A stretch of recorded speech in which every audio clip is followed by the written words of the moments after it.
Thanks. You just remind me how long got.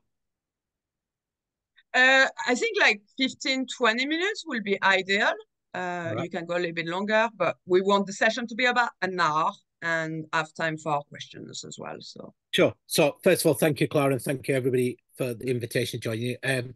I'm director of War on Want. If you don't know War on Want, we are the organisation that was set up by the labour movement over 70 years ago to be basically different from everybody else in that we would work on the root causes of poverty, inequality, and injustice. All of the major trade unions are affiliated to us, including Unite.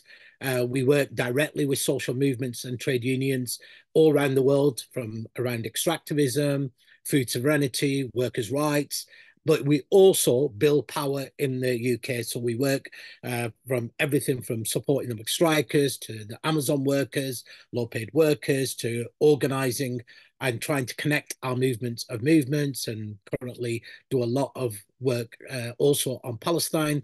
And that's very much been our sort of, the connection between the local, the national, and the global, and how do we build our collective power as working people or as the working class across those. So let me just quickly share my screen.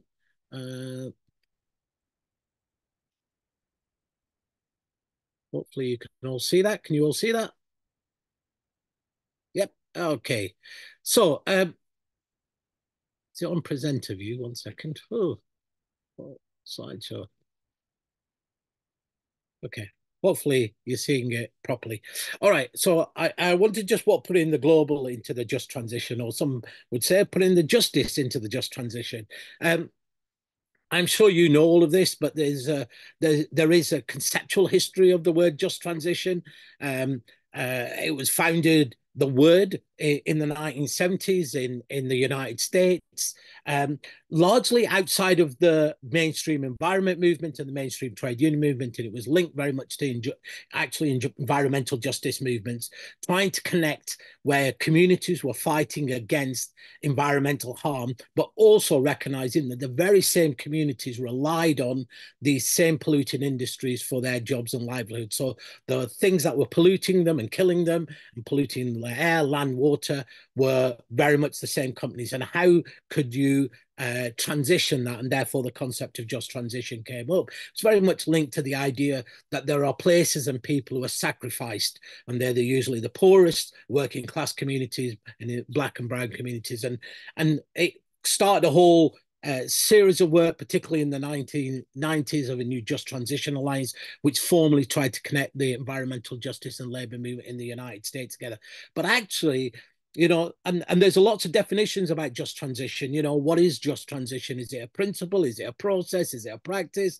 Is it a local, or is it a global? What does it commit us to? Is it about the right to not just transition away, but the right to things like food and air, and clean air and water and land, and having the right to housing, and is it the right to sustainable development? All of these elements have all been part of the conversation around what is a just transition.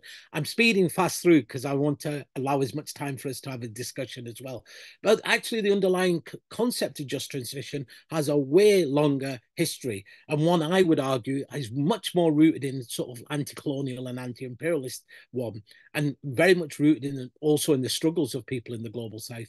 Next year will be the anniversary of the Bandung Afro-Asian Conference. It was the first conference that brought together the sort of newly liberated or newly liberated anti-colonial countries. And it's interesting when you look at the conversations that happened there at that conference, they were all about how do we transition our economies away from colonial dependency, from simply producing commodities to go to the global north.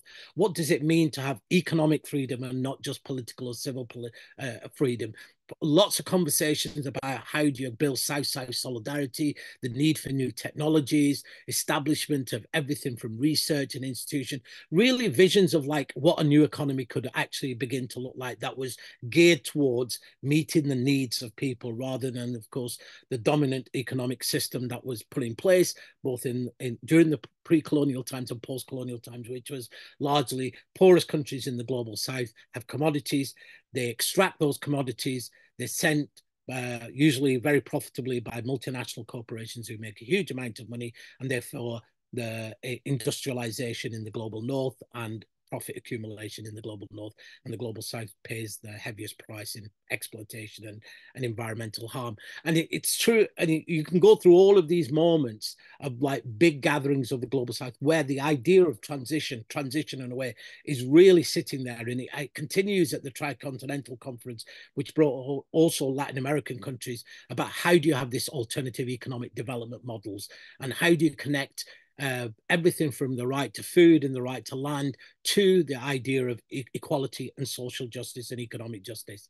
And interestingly, back in 1972, at the One Earth Conference, which was the first major conference that actually begins to link inequality, poverty, and the environment together, it says everybody has the right to a healthy environment, and talks about the need for, transforming our current economic model for international cooperation, from about finance, and interestingly also begins to say we live on a finite planet. So there are resource limits. So we have to start thinking about how do we share more equitably what the planet has, and how do we meet people's needs. And it talks about this model of extraction, and that there's dominant forms of economic exploitation. As you know, and I see some comrades here, many of those people who argue for an alternative vision were either overthrown, assassinated, or crushed, and dictators were put in place. And that's been true in pretty much most of the global south, whether from Asia, Africa, or Latin America. But it's created this situation, and I just want us to focus in terms of on this. I mean, interesting map of like where of what, when we talk about we need to transform the global economy. We have, whether it's in terms of lack of access to food, food hunger. You can see that overwhelmingly that is in the global south, with the heaviest concentrations in Africa.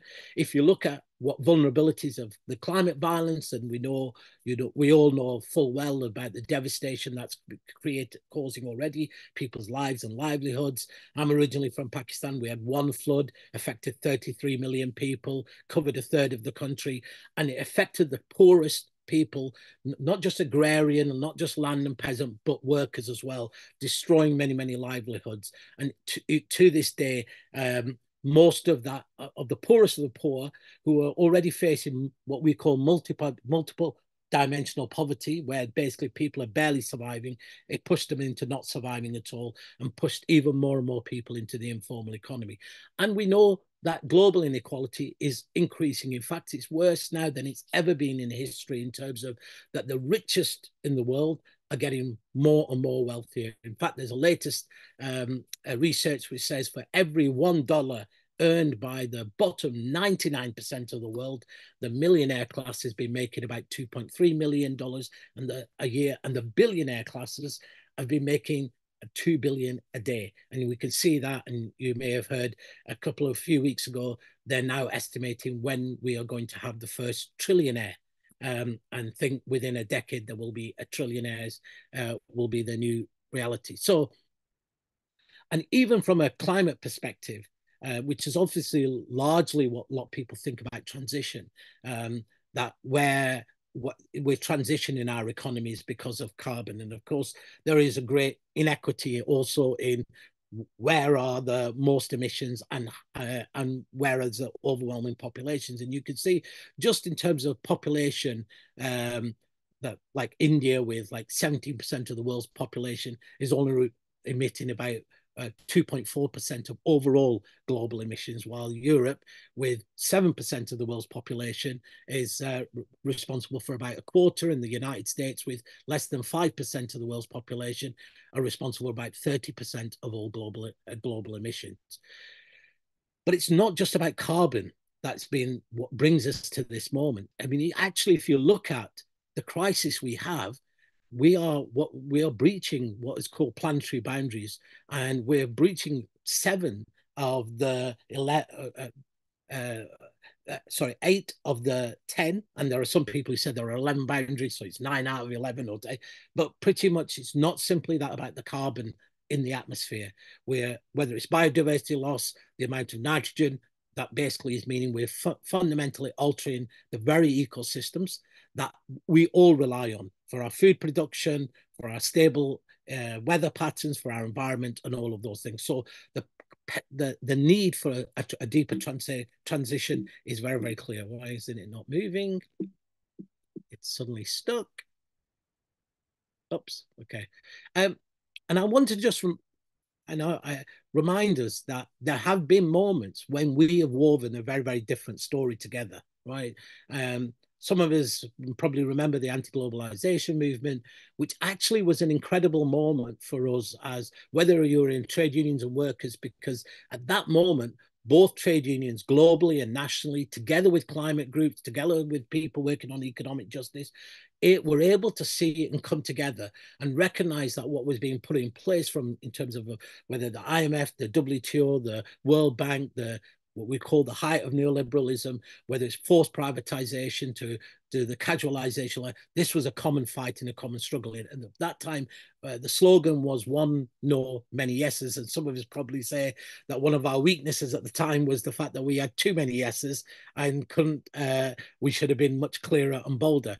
But ever since the climate justice movement has been formed, the climate justice movement had a very, very different way of looking at climate. It didn't talk just simply about carbon, about reducing carbon. It recognized that the climate crisis was a symptom of a much deeper economic and political system, one that was amplifying all other existing inequalities and injustices. And we all know that whether you're in the global north or in the UK, the poorest are always adversely affected. The working people are the most impacted, and of course, and are the least responsible and have the least responsibility.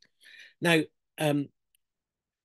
very famously, this guy you may is Chico Mendes, who was a legendary Brazilian trade unionist and environmental justice campaigner, was sadly murdered by the Brazilian landowning class. He very famously said, ecology without class consciousness is merely gardening. That actually, until you understood and connected the struggle for environmental justice to struggle for workers' rights and for economic justice, you were only you were merely gardening. That's all you were doing. And of course, there are we see that reality in many of the groups who talk simply about conservation without talking about the reality that many people's lives and livelihoods are determined by the environment that they live. Now, in the global side, people have been trying to connect climate and poverty, talk about why we need to win a social license, came up with ideas like we have to have a movement of movements. And in the global north, to some extent, we also saw a change where part of the climate movement recognized that this wasn't going to be won without us also tackling poverty and inequality. And so people talked about Green New Deals, whether it was European Green New Deal, US Green New Deal, just transition. And they were great, but they only talked about really two things. One, how do you transition workers who are in the polluting industries in the global north and at the same time reduce carbon, and didn't really have a holistic view of the world. And you may remember when the Gilets jaunes, the yellow vests in France, took to the streets in opposition to the Macron's imposition of a carbon tax, it really came to the fore about that divide between you say working people and the environmental or climate movement. And I always used to say every environment movement should have that picture of that demo hung into their offices, because that first banner said the elites worry about the end of the world. We ordinary people, we worry about the end of the month. And we all know that you have to be able to address those material needs if you want the win, the license for the transition that is needed, not just of the fossil fuel industry, but broader of our economy. Last year, last year, 2 years ago now, the IPCC, which is the world's climate scientists, published this incredible report, which they do every 5 years, called AR6, and it talks about both the science, it talks about what's needed to happen, and it talks about, sort of what the impacts are going to be. But they closed by saying this really telling thing. They said, change is now inevitable. The only question is, what kind of change and who will pay the price? And that, I think, is the starting point for where we should think about this just transition, because we should ask ourselves, a transition for who?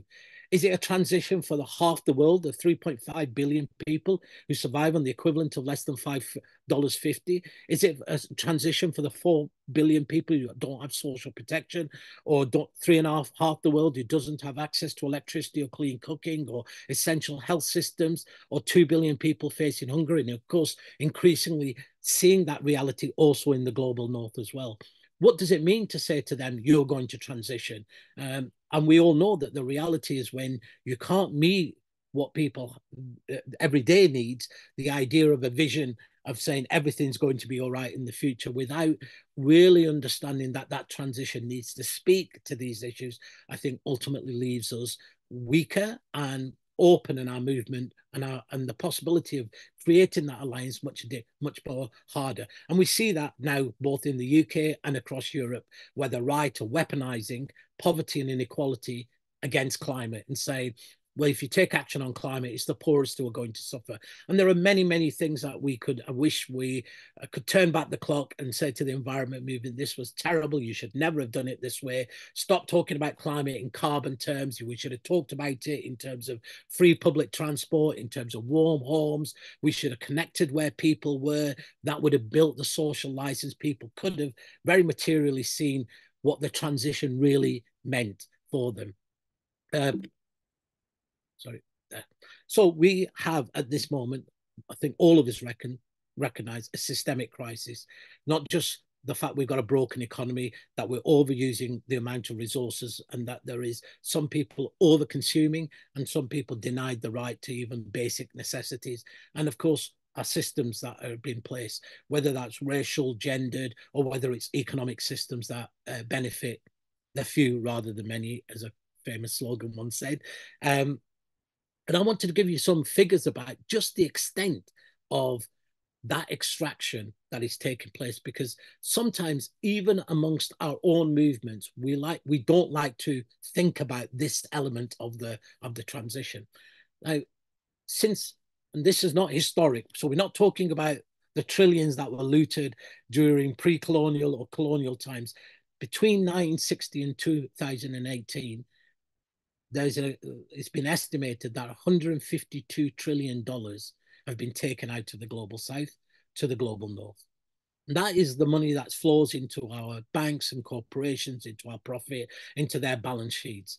That if you took also included carbon, the amount of overuse we have made of carbon, more than our fair share. It's about a factor of 3 times. We consume far more and pollute far more than anybody than we should be doing in an equitable way. If you put a basic price on carbon, it's been estimated that's about 192 trillion. I mean, huge amounts of money. If you talk simply about the amount of resources we take out, of like use of land, of people's hours for the lifestyles in the global north, that's another 242 trillion. It's immense. We're talking about so much money still flowing. I mean, there's an estimate now that for every $1 that goes from the north to the south, $24 flow the other way. Now, I say all of that because all of us as trade unionists, in every one of our banners, we don't say workers of England or workers of the UK unite. We talk about that we are an internationalist movement. Our slogan and our foundation was always understanding it was workers of the world unite. So when we talk about just transition, us ignoring the reality of also what that means for workers in the rest of the world, of course, I think it's not only just a historical repudiation of our own movement, but it's very, very narrow, short-sighted. Because if we here in the UK as labour movements are unwilling to accept the implications of this, then workers in the global south are, of course, not going to say, well, you can transition on the back of exploiting us. You can continue to take our resources. So this is a moment for us to find a way in which we can have a shared fight, a shared vision, where it's not about less, but about better. So how do we do that? Well, we as a union movement, a labour movement, we often talk about dignity, right? That everybody has the right to be able to live with dignity. We fight for dignity at work. We fight for dignity in our communities. And we have to fight for that now, of course, in harmony with our planet. And we also, I think, as workers and trade unions, should be very clear and honest to ourselves that where we are heading at the moment in terms of the global temperatures is probably to at least 2.4, if not a 3-degree world. And what that will mean to our communities, both here in the UK and globally. And so I'm not going to show you the maps that show many of the working class cities and areas underwater, what it will mean to food supplies. We can all see what a small disruption of our food systems during COVID has done to food prices and food inflation, and how some of the biggest companies in the world have managed to exploit that moment to rack up huge amounts of profit. But it also means that we have to so we have to do what we can, of course, in terms of limiting temperatures, but we also have to tackle inequality. And we all know that tackling inequality means living wages, social protection, public services. What's interesting is that when the climate scientists started talking about you need a compact on climate and poverty, and they said, what are the most important things that you need to address climate change? They didn't talk simply about you have to end fossil fuels. They talked about that unless people have got economic dignity, they have wages and social protection and public services.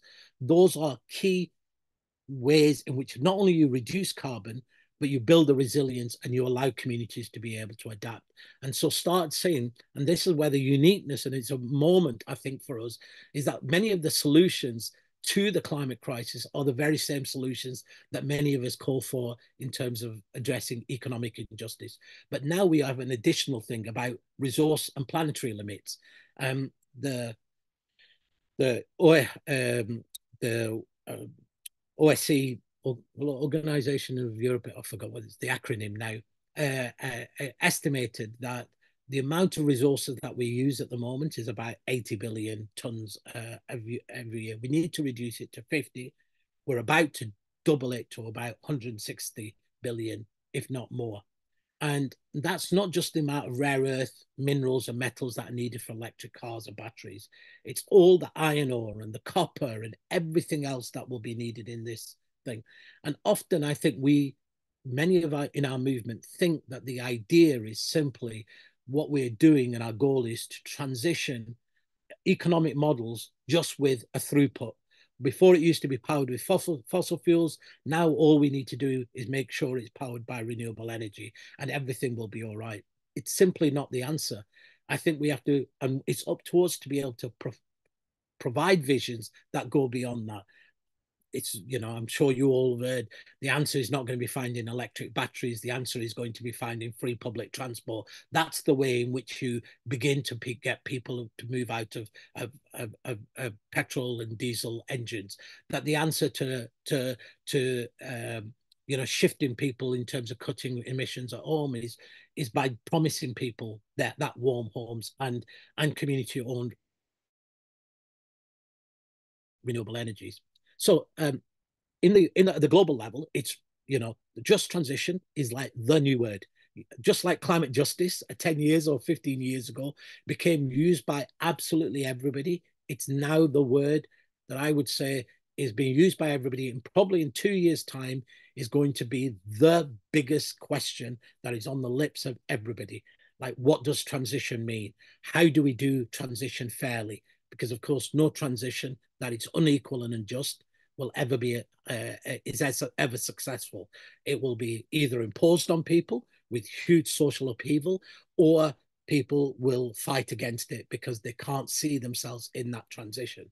And so thinking only about people who are in the what we call the carbon intensive industries, or limiting it to the fossil fuel industry is simply a mistake. And it's a mistake, not just in terms of tactically, it's a mistake because you're only talking about a small proportion of the workforce. It's also a mistake in terms of, like, how do we build consensus, a common vision and power for our vision of the just transition to take place? Because we're not talking about simply transitioning one part of our economy.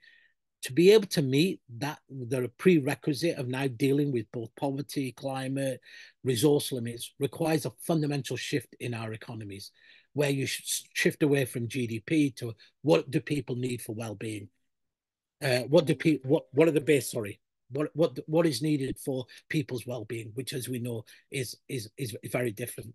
I'm going to end with this quote from Philip Alston, who is the UN Special Rapporteur on Extreme Poverty. He said, you know, we risk creating a climate apartheid where the wealthy will always use their wealth to escape hunger and poverty, and the rest of the world will be left to suffer. And the right to life, to food, housing, and water will be dramatically affected.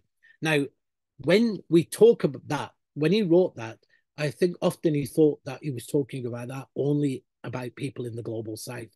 We now know, and we can see this happening obviously in the UK as well as across Europe, is that that's also true now for more and more working people in this country. We have 17 million people growing up in poverty now, living in poverty. 2/3 of them are people who are in one way or another actually in employment, because we've casualized labor, we've got 0-hour contracts, we've got people living on well below poverty wages. This moment requires a much more profound vision. Now, I don't want to be critical of the ITUC, but often I think the labour movement quite rightly says, look, just transition is about decent work and it's about social inclusion and poverty eradication. And that's really, really brilliant. But then it moves often towards how the ILO talks about it, that this is about social dialogue. And it's a social dialogue between government, employers, and the unions. And that is one element of it, but it's not the whole element. And that what actually, for the labour movement to be able to win this, it cannot win it by itself. Because if it could win it by itself, we would not be in the place where we are, I think, with unions weaker than they've ever been before, in most countries, us on the back foot in many, many different fights. We'd be profoundly stronger and be able to win more of our demands. We won't have the strikes that we're having, all of these things. We know that we need more than just workers. We need many people who could be with us who are currently either non-unionized or in sectors that are very low union density, and we need the support of the wider community. So it requires, I think, for us to have a different vision of just transition. I put this up because it's interesting to see Joseph Borrell, right? Because often people think the just transition is inevitable. It's just going to happen and it'll be okay. And actually, that's not the case, because the most strongest voices in places, including now at the European level and at global level, are all saying, actually, the just transition is going to be a fight. It's going to be a fight globally over who comes out on top, who will have access to resources, which economies will be stronger. And if you listen to the position of the United States, the UK, and other countries around the world, they basically say just transition is your problem, everybody's own problem. Those who are wealthy will transition as they want, and everybody else, you'll try and transition in the way that you want. And underlying that is, of course, that everybody wants access to the same amount of resources, the same limited resources. So some people talk about conflict wars now and resource wars, etc. But I chose this quote from Joseph Borrell because it's really interesting, because it shows a sort of mindset that we're dealing with. And he's the European Commission's Foreign Affairs one. And last year he made a speech and he said, Europe is a garden. We built this garden and the rest of the world is a jungle. And the jungle is trying to invade the garden. And that's why we have to be gardeners, is we have to take care of it. And the gardeners have to go into the jungle. Now, that language, as many of us probably recognize, was the language of the far right. It's now mainstream language in policymakers up and down, that the world is going to be this violent jungle-like place where everybody will be pitted against each other. And that's why, again, going back to the trade union movement, we always had an alternative to that. And it was built on the idea of solidarity and internationalism, that you could build solidarity of the class, but the class was also global.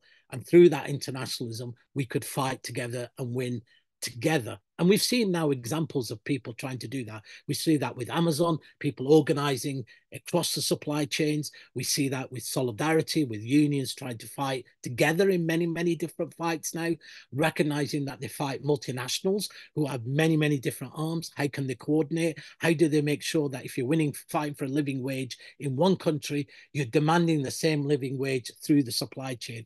How do unions better cooperate? And we all know for transformation, you need a vision, you need a story. The story, more than facts, you need a story that people can buy into, and you need concrete demands that people speak to people's material needs. And then you need to build power, because that is a collective endeavor.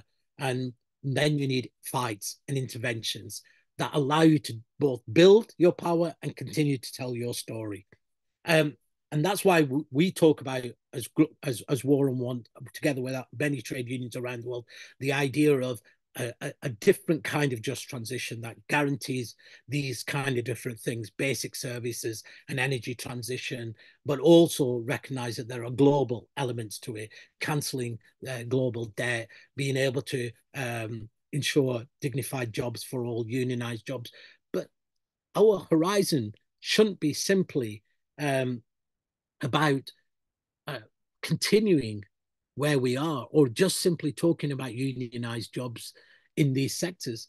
I mean, we should now be thinking, what does it mean about work in the future?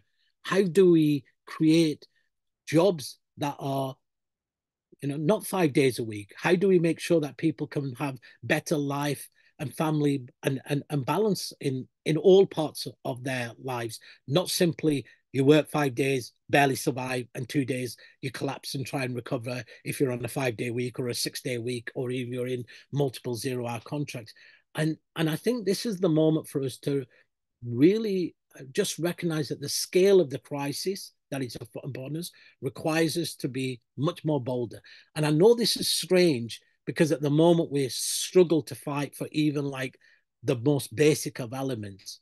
But this is where I think if our horizon is too low, we're talking about only the lowest hanging fruit, where what's happening around us is basically the global economy is being rebuilt in a vision and a way that is reinforcing all of the injustices and inequities. And those inequities and injustices that have largely been for decades were left in the global south, and now, as we know, coming into the global south. And if we wanted an example of that, then COVID is the perfect example, right? You have a global pandemic, affects everybody. We say everybody, no one is safe until we're all safe. Big pharmaceutical companies, despite the vaccine being created by public money, get the vaccine and make $1,000 profit a second by selling the vaccine, create 5 million unnecessary deaths in the global south. The vaccine, COVID, exasperates every inequality within societies and between societies. And that's a perfect snapshot that even in a moment of profound something that so directly affects us all, the dominant way in which people look at transforming this is still the same thing. It's the private sector, it's private corporations. They're going to provide us the answer. And I want to just say, at the moment now, the IMF, has just announced that 136 countries in the world are about to impose a new form of austerity. And those who are also looking for a change in government, wanting more bolder from our own potentially new government, are probably dismayed that what we've seen is a retreat to the same kind of fiscal rules, which require a new wave of austerity. And whether it's our fight around pay and conditions, and many of us expect some of those industrial struggles next year to increase, or whether it's the U-turns on climate, or this failure, is also an opportunity, I think, for us to try and weave together a very, very different kind of program of what is needed to rebuild the economy. Are we going to rebuild the economy on the same model, private finance, corporations, and increase wealth of the wealthiest? Or actually, are we going to try and build an economy that meets the needs of everyone? I've probably spoken for too long, and I'm sorry, Clara. If that, I thought that would start thing. I've got lots more to say. We've got lots of information. I wanted to also just say, next week on the night from the 19th to the 23rd, we as War on Want are bringing together, global trade unions, climate groups, people working on inequality, thinkers, economists, people working on degrowth, from Jason Ickel to all sorts of people, in a closed door meeting to have a discussion. What does it mean for us to talk about just transition now? How do we come up with some common demands and a common vision? And those of you in London, we're doing a big event on the 24th at Friends Meeting House, bringing that global South and global North movements, including the Labour movement, from Mick Lynch to Matt Rack to Sarah Woolley and others, about what is this moment tell us about a new vision of both justice and just transition. I'll stop there.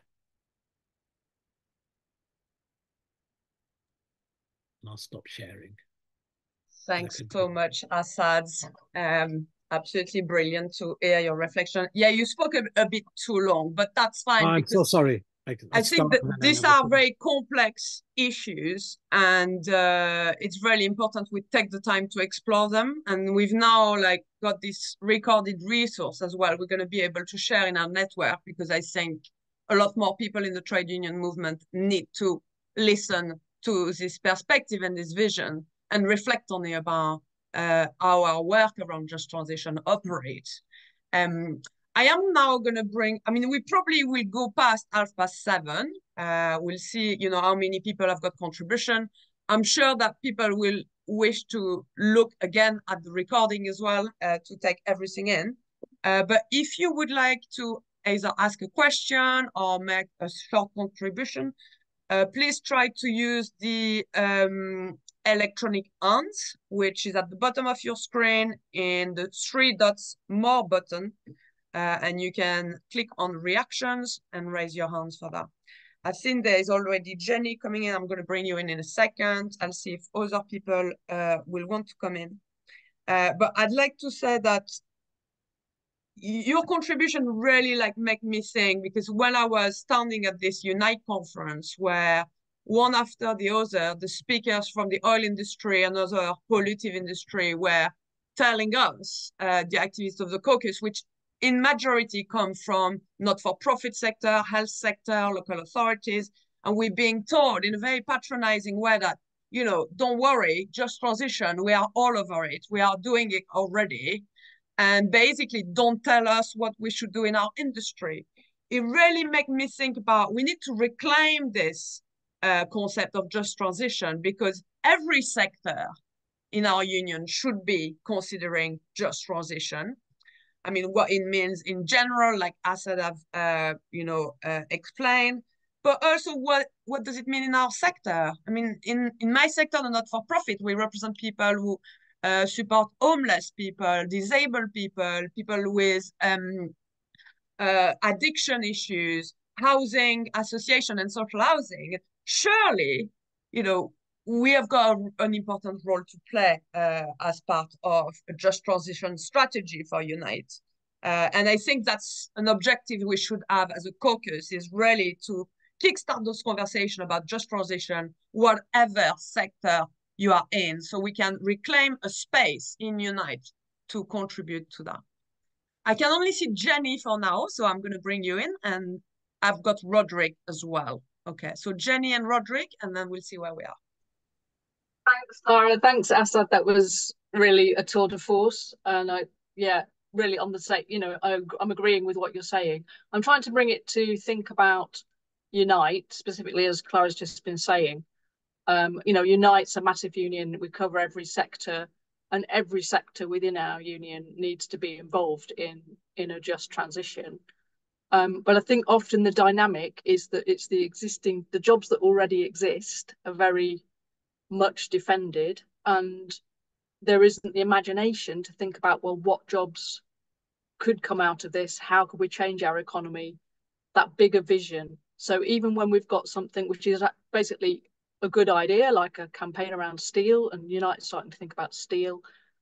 Some of us were in the Greener Jobs Alliance AGM today, and we heard a bit about steel and what could happen, how it could be transformed by actually recycling more steel and deconstructing cars when they're finished with, instead of just squelching them up, so that you get, and then using electric arc furnaces, etc. So there's you could have a whole transformation of the steel industry instead of just actually a switch between different kinds of furnace. And that could be the basis of a sort of industrial economy. And there's many other things to do with the care, how we treat, that you highlighted about how care fits in to our economy. We need to be much more focused on caring and educating for people, than actually doing some of the things we do at the moment. But I'm really aware that, some conversations I've heard recently, like the sort of the narrow focus of the steel campaign. And also when we had a speaker about the steel campaign in our branch the other week, and somebody asked a question about the military sector of the economy, and the answer was basically, we're not allowed to criticize and say we shouldn't be building arms because there's lots of Unite jobs in arms. And to me, that is just such a huge climate issue and a waste of everybody's time, and the thing the economy shouldn't be doing. And it's like, those are some of the, perhaps where the rubber hits the road in our union.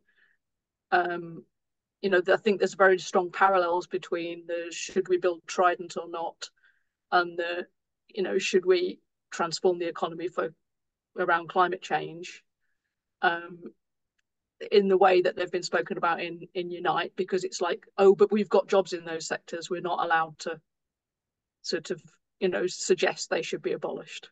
So just to kind of like bring out some of the kind of points of crunchiness that I've found in Unite over the years, and maybe you have some reflections, but that's it basically.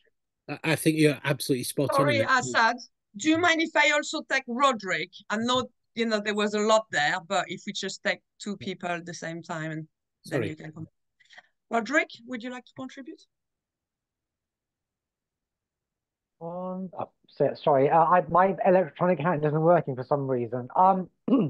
Two questions. One, both very practical. The first, actually, is I'm going to report on this meeting to my branch. I was wondering if Asad could make his slides available, because that would help me to do that. Don't know if that's possible. Thanks. And the other thing is, I'm the environmental officer at my branch, which is a position I fought for or proposed at my branch, and there was an actual fight for it. I got elected. Unfortunately, I've had to kind of throw my hands up in despair, because it's been almost impossible to build within the branch on these sorts of issues. There's been no sense of what to build around. There was no real engagement from members. I get it, this whole thing just seems far too abstract, I think, to members of a single Unite branch. We end up talking about things like, well, can we link it to health and safety issues in the workplace, which is not really what I wanted to do. There was talk about getting green reps elected, which I think is kind of official policy in United States, to get people elected as green workplace reps. There was no takers for that, really. So I guess the question is, how do you build at branch level in a Unite, in a union like that? How do you build at branch level movements, to contribute to the wider movement for just transition? Because there seems to be a great big huge gap between these big global goals and just building where you are in your locality or branch or workplace towards these great big global goals. Certainly in the trade union movement anyway, there seems to be a big gap. Thanks, Roderick. I'm sure, Asad, you're not going to give us all the solutions, but would you like to come back with some thoughts or answers? Sure. Was there not a third person? I thought there was a third. No, not so far. Okay. I think Jenny, you're absolutely right, and this is the challenge for many unions, right? That the sectors in which they are the most unionized are the very sectors that everybody knows need to change. And they look and they say, well, every other sector will end up as being, non-unionized, low paid, blah, blah, blah, blah. And again, I think there's the environment movement, mainstream climate movement has a lot to answer for that, because it never put people's jobs at the center of that argument about the transition, right? So people look and say, oh, well, it's all right, there'll be other green jobs. how do we make sure that they're like unionized jobs? And there are lots of proposals, right? That when we talk about warm homes, we're not talking about just people doing retrofit. Actually, there should be a unionized workforce, whether it's at a national level or a local level, control that. We're talking about the idea of the public good again and pushing the public good. And so I think for unions, the challenge now is no matter how much you slow it down, it will happen. And either we're going to be ahead of that and say, this is the kind of economy we're going to be building, or we are always going to be fighting for the scraps. And this, I think, is a pivotal moment. It's probably like many union members thought 100 years ago and during the Industrial Revolution, right?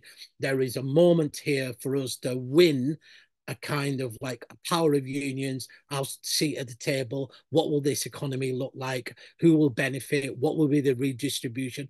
All of those very, very big questions were actually union questions and discussions, and they formed, and they're what compelled us to become ultimately trade unions, right? We're at this same level, and yet the level of conversation is so low that it's about, well, it's only about training and then moving X number of workers out of that sector and retraining them into something else. I think unions should have a much more ambitious plan of like, what does the economy of Britain look like? What kind of jobs will we have? Where do we need much more investment? What are the things that we need to bring back onshore, back into the UK to maintain us? How do we make sure that there is enough work and good work? And how much of that work is going to be shared? And maybe the idea isn't that we're all going to be working 40-hour weeks to barely survive. Maybe the idea will be we'll be working 30-hour weeks or 25-hour weeks, but being able to survive because we've still got a stronger social support system, social protection, proper jobs, benefits, all of those. And this is where I think the unions, often don't think made enough of a connection of trying to bring that story in. I mean, even when we saw during the cost of living crisis last year, a lot of unions came together and said, we need to do this and that. I don't think they made the sort of climate argument so that unless you were in that fight, you felt it was not your fight, rather than here's a fight that the workers are leading, but actually is a fight for everybody. And I think that is, for me, goes back to fundamentally everybody needs to ask themselves, we are losing, and everything we do currently, we're losing badly. Yeah, we can win some small victory here, but on the trajectory, we're losing. And so when you think you're losing, you have to say, are we losing because we haven't got sufficient power? Okay, who do we need to build power with to be able to have a better chance of winning? How do we build that power? What is the visions? What are the demands that connect us? And I think this is where unions need to think not just about organizing classically in the factory gate, at the factory gate, but also what it means to organize with and within the community and build those forces. So I haven't got necessarily a answer, because I think there are many, many different answers. And on the military question, as we know, Lucas Aerospace, the Lucas plan was a perfect example that actually most workers don't want to be producing things that go around. They want good, useful jobs. Most of us want to feel good about the work that we do. And those skills are the very skills that we need to retool our economy. But, the military emissions, even if forgetting the amount of money that we're directing to the military, if you just took military emissions of like the United States, just one country, it's more than, I think it'll come in 20, as like, if it was just classified as a country, it'd be 28 in the most polluting countries in the world. And that's just in the United States. Same, very, very similar here in terms of the UK. And there's been a really great report by, I think, Commonwealth on what does it mean to transition the military sector, that both from a climate perspective, but also more from a justice perspective. So we can't say to people, you'll have no jobs, but I do think we can say to people, you'll have better jobs, and be able to show them what kind of jobs that will be. But I totally agree with you. On a branch level, the difficulties, people see these things and go, that's really big, it's beyond me. Show me what the work can, you know, what's a fight that I can have at my local branch level, and I'm totally into it. And of course, that is true, but this is where I think, you know, Unite, which is the largest union in the UK with workers in every sector, has got to start thinking about how do we organise not just sectorally but across the union on these transitions, so that all of our branches are involved in a collective fight rather than you're fighting today and in 6 months' time another part of our union is fighting on a different issue. Thank you. And I just note, Roderick, you didn't say what your branch or sector was. And it just made me think that maybe we should run a session for the caucus on how to build interest on climate justice issue in your branch. So that's something I've made a note of, and I'll try to develop that session in the next couple of months. Okay, I can see 3 more answers. I've got Valerie, Ellen, and Ian.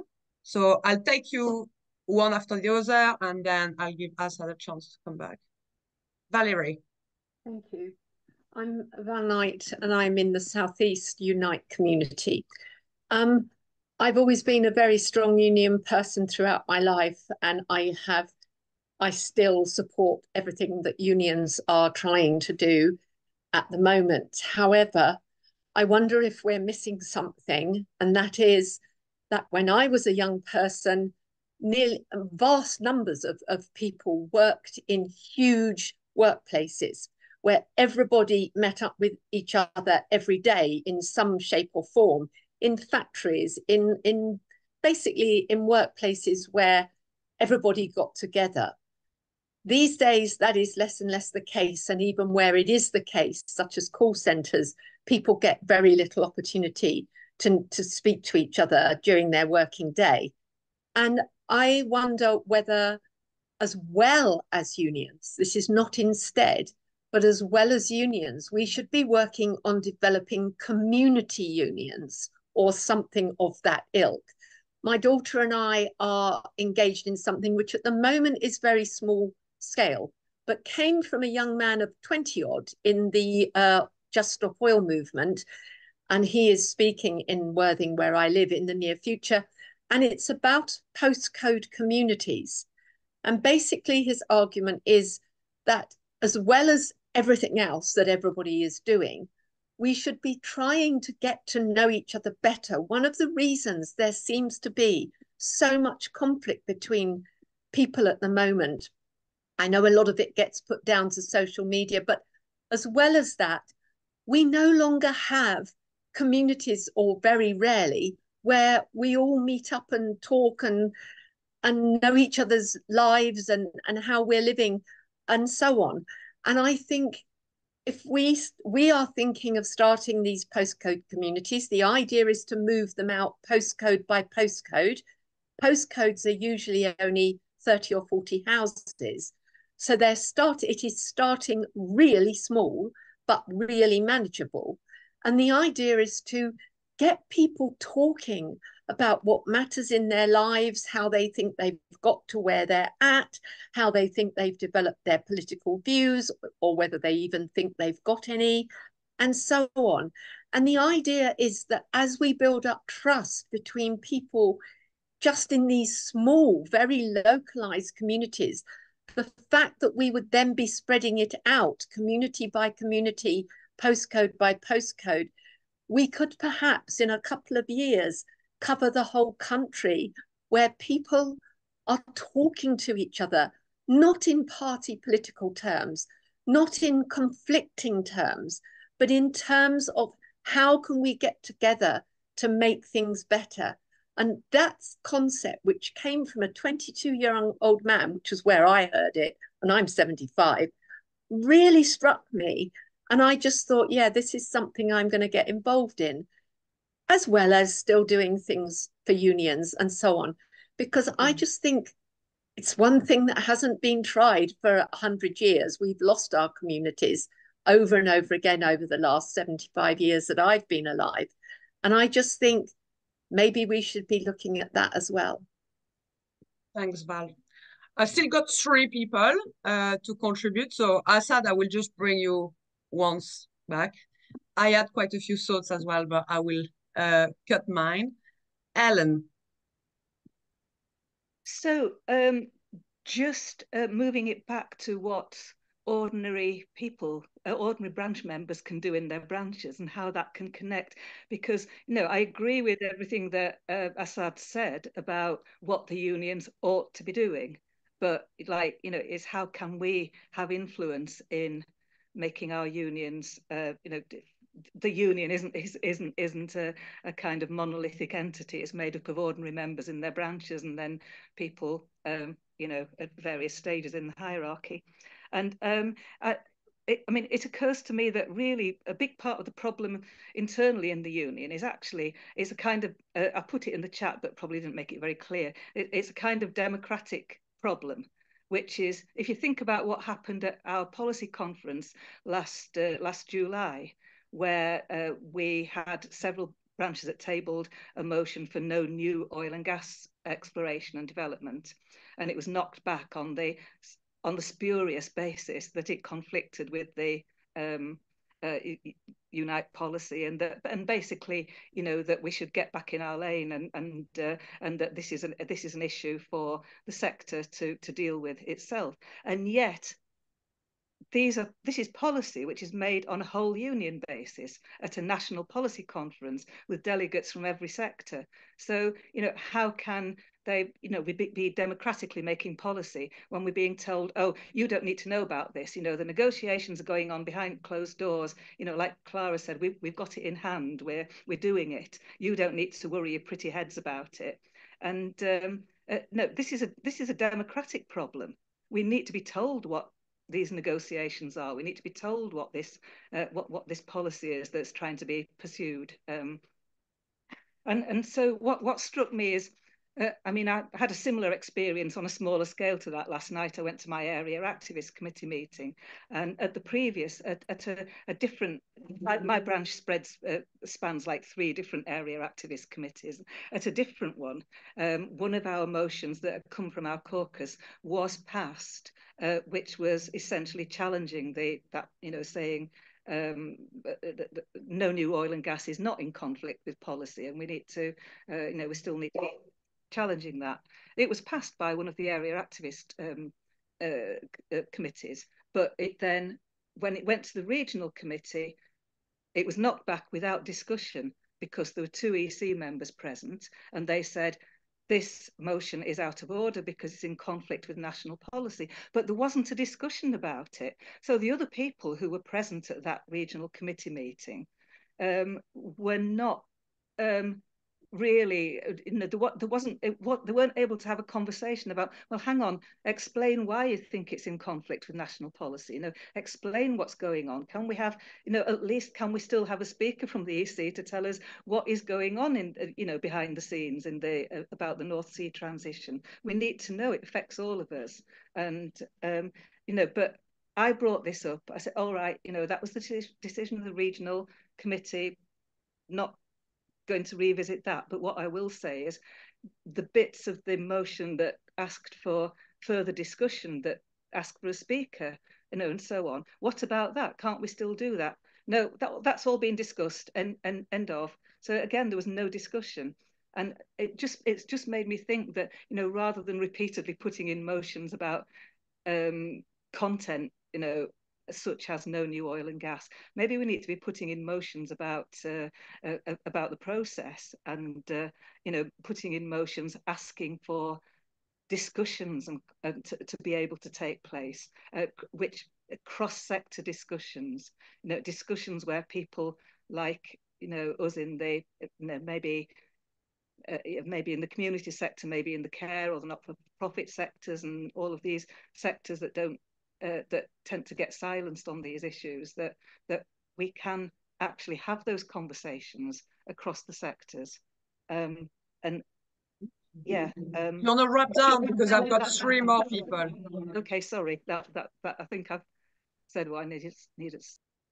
And a very important point, thanks, Ellen. I think that what we need after this session is to have a bit of a strategy session, to take in, the different elements and what our next steps will be, which we're not going to do tonight. I'm going to try to end the session in about 10 minutes, if possible. So the three last contributions, if you can try to be as short as you can, that'd be great. Ian. Okay, three quick points. One, there's some people in Rochdale in the middle of the 19th century at a time of tumult and change, got together and figured out what an equitable society would look like. They were living in very impoverished and whatever, but they imagined an equitable society and established, tried to achieve that. And it strikes me that it might be worth having a bit of time to think about what an equitable society might look like in this process of change that we're in. So yeah, they were the Rochdale pioneers.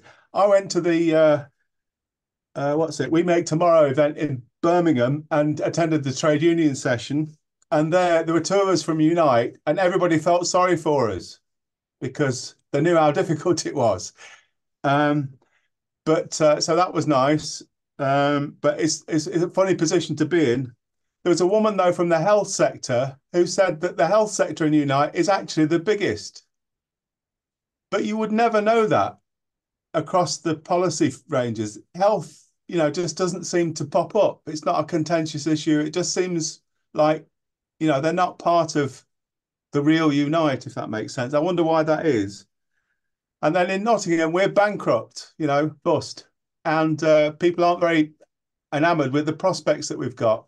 And Muggins here stood up and said, well, if you think it's bad now, just wait until climate change hits. Now, I expected to be, given the usual rub, but actually people responded to that. And the message really, thinking about it, is you need to expand public services, not cut them, if you're going to be serious about climate change. And I think that's quite a powerful message that maybe we need to develop.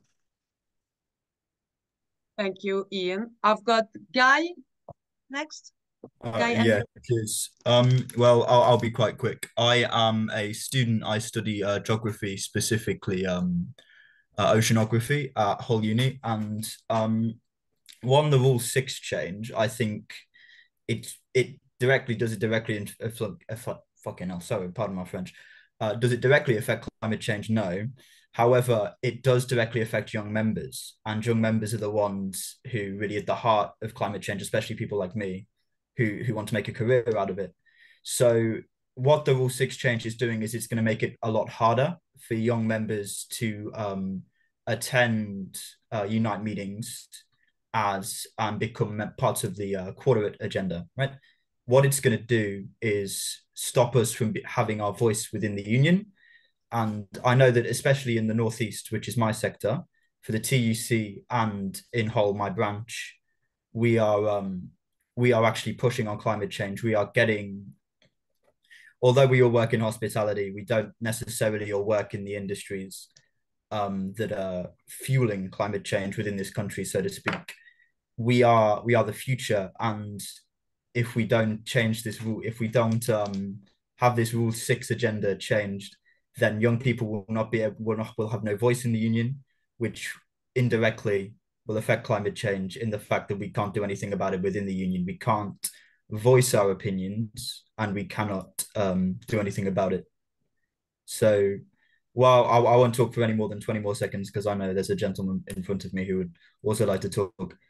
If you could go to your branches, whether you have young members or not within your branch, I think, can you explain that? Yeah, sure, no worries. So more specifically, the Rule 6 change is to how you can become a policy member. So I've written down notes, but I haven't really written down particularly enough the specifics of it. So what it's going to do is make it so that you have to go to your branch as a workplace representative or be elected to your branch in order to sit on more regional offices. So in the Young Members Committee or in the, I don't know, if you're working whatever industry you work in, if you want to sit on that board. So what it's going to do is make it so, especially for me, I work in hospitality, right? I would not be able to become a member of a board because my workplace has 10 members of staff. It is not unionized. I could therefore not become a workplace representative, which means I cannot voice my opinions at genuine unite other policy changes. So this one. So I'm trying to read what. Thanks, Guy. Yeah, thank you. That's enough. I think I'll send a message in the chat. So. No, and we will circulate more information about this Rule 6. But that's a really relevant point. And, thank you for, making that point. Also, we have just launched a young members network inside our caucus. So there was already one meeting. I don't know if you were able to attend that. But I think, the point you're making is really important to raise. Okay, I'll take Richard, and then we'll wrap down with a short conclusion by Asad. Yeah, thanks, Laura, and thanks to everyone. But it seems odd that we're such a big union, but we're quite disempowered in lots of ways. One of the most interesting things I've heard through the forum was an aerospace shop steward talking about how to widen out their understanding and how they could take action on climate. And you would think, I mean, it's not an obvious one, and solutions may be political rather than technical, like substituting batteries for industrial combustion vehicles. But that was really great. And he said, let's look at this as being workers' assemblies. And workers' assemblies have got old meanings for trade unionists, but he was, in the spirit of XR, citizens' assemblies, he branded it workers' assemblies, and sought money to have more training, more for awareness, to increase awareness for members, and it was great. And that was really one of the most interesting things. Sorry, I'm sure every meeting's interesting, but that was really an interesting one, and worth looking at in sectorally, about how to make, how can we do things about just transition and climate in our sectors. So I'll leave it at that. Thanks, Richard. And we did run actually 2 sessions on workers' assemblies, one before Christmas and one the year previous. So I'll make sure that, I share the recording if people have missed it. So many great ideas. Thanks, everybody, for your contribution. Asad, I'm going to give you a chance to just come back. Obviously, don't feel that you've got to answer everything that's been said. And if you could keep it shortish, that would be great. I will be very, very, very short. I thank you for all the amazing contributions. I think sometimes the most important thing for us to all realize is that this conversation we're having is happening everywhere, all around the world. I mean, people will come at the Until We Rise, but we'll meet Sensat, who are in Colombia, who are working with oil workers and communities, where those together have drawn up a plan of what a transition would look like, where oil workers themselves are saying, we don't want to be in an industry which is destroying the very communities and environment we come from. And they're leading, and it's been propelled a sort of movement of movements in Colombia that said that the economy should have 2 priorities: tackle climate and tackle inequality. And what does the transition look like? It's happening everywhere. We work with workers in Asia around the garment sector. So the answer isn't people in the north just buying less. We actually have to think about, what does it really mean to transition? And either we are going to draw up the plans, or the plans are going to be drawn up on the back of us, right? And that's what's happening. So all of these ideas around workers' assemblies, citizens' hubs, they're all there. You mentioned the Climate Justice Coalition. I mean, one of the things we've been really trying to push out is local hubs that bring together the climate movement and trade unions and other activists and say, what does that mean at a local level?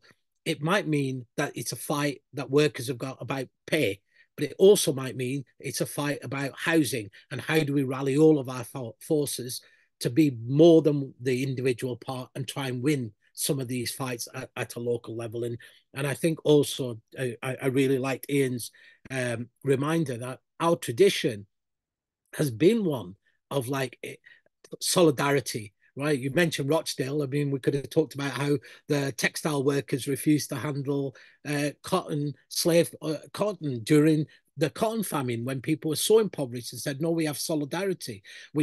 So all of these examples, I think the story, and this is why stories are so important, I think, in our movement, that this is not going to be solved simply in a technical way. It also requires a much more sort of compelling vision.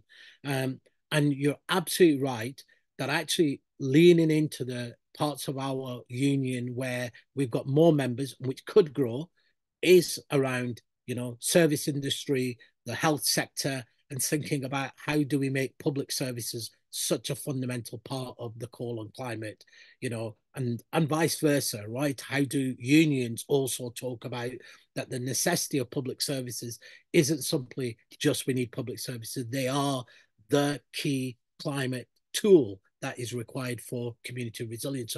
So it's I think potentially a very different way of us talking together and building local power and building fights. And these are the conversations that we need to have, because I think where we can see the reality in all of the, I would say, the elite level of the just transition conversation is one that is going to leave many, many people behind. And the moment it leaves people behind, it will not have social license, and we open the door for the right and the far right.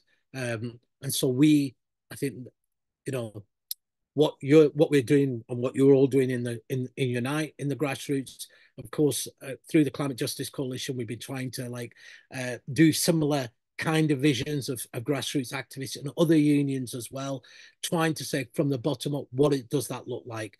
It's not simply just leaving it to the NECs or to the bureaucracies say it's a sectoral fight, or it's only a fight about people's immediate jobs. I think we like Lucas, we have the vision, we have the ideas, and whether you look in Italy with the GK factory and other places, workers have got alternatives that do protect those jobs and give people security, but also are much more profoundly transformative. But none of this is going to be possible, I think, fundamentally, as we all know, without a transformation of our economy, without thinking better about how does our tax system work, how do we ensure that we're investing in the right places and the right parts of our economy. And that does require then Unite to also be making those demands at a national level, and of course part of the global movement to making them globally. And I think there's places sometimes where Unite doesn't flex its muscles on those and say, actually, the fight around public services and social protection can be connected to X, and hey, Labour Party, you turning on the 28 billion investment, that's a drop in the ocean as to what is actually required for us to transform our economies. I suppose I'd want to end by saying, we all know as union people, the one thing, if you don't fight, you might win. If you don't fight, you've lost. If you fight, you might win or you might lose, but at least you're in a fight. And I think that fight is what going to the comrade, the comrade who was from the Northeast in the hospitality sector, for unions themselves, their lifeblood, they have to recognize the majority of union members are over 50. If we want to revitalize the union movement, we have to attract young people, and that means finding things that also engages them and allows us to be able to unionize. And we know many of those young people do put climate as a very central issue and an important issue. So even from a purely pragmatic point of view for unions to think about their members and dues, you'd be like, what's our membership drive? How do we bring these people on? They need to be brought on by going to where they are, not asking them simply to come to where we are. And that, I think, it ultimately is the movement of movements. It's always down to, we are never going to win this simply in individual unions or just the labour movement. It has to be an alliance with other social forces, progressive forces. So I hope the work that you're doing is all part of being woven into a much bigger tapestry, not just at a UK level, at a global level. And that's the challenge. How do we make the global fit to the local and national? And how do we make sure that the local and national is equitable to the global as well? All of it is eminently possible. And so thank you again for the opportunity to come and join you, comrades. I hope I didn't depress you. No, thanks, Asad. I think you do bring some hope in, you know, all of your contribution, which is something I really appreciate. I want to thank you so much for your time tonight. It's clear that this session is really, you know, helping us as a caucus to reflect more profoundly about what this just transition could look like. There is a lot of work ahead. I mean, our caucus is only 18 months old, and we've already achieved, you know, quite a bit. We're starting to be organized in different sectors, intervening at conferences. This year, we've got the sectoral conferences in November, where we're going to try to intervene. We're starting to organize amongst the young members, and we should actually organize it at regional level as a caucus, and also, you know, with all the equalities network that we've got in Unite. So quite a lot of work to do, but we're making some inroads. The Workers' Assembly motion that was not rejected at the conference, we're having some, you know, interesting conversation, and we're hoping to do a presentation, for example, at the energy sector in the next couple of months. But I think that's enough for me for tonight. Thanks so much, everybody, for your attendance. Please do keep involved, keep looking at the announcements, and we'll let you know what the next steps are. Have a lovely evening, and goodbye. Thank you, comrades. Bye-bye. Thank you. Good night. Thanks very much.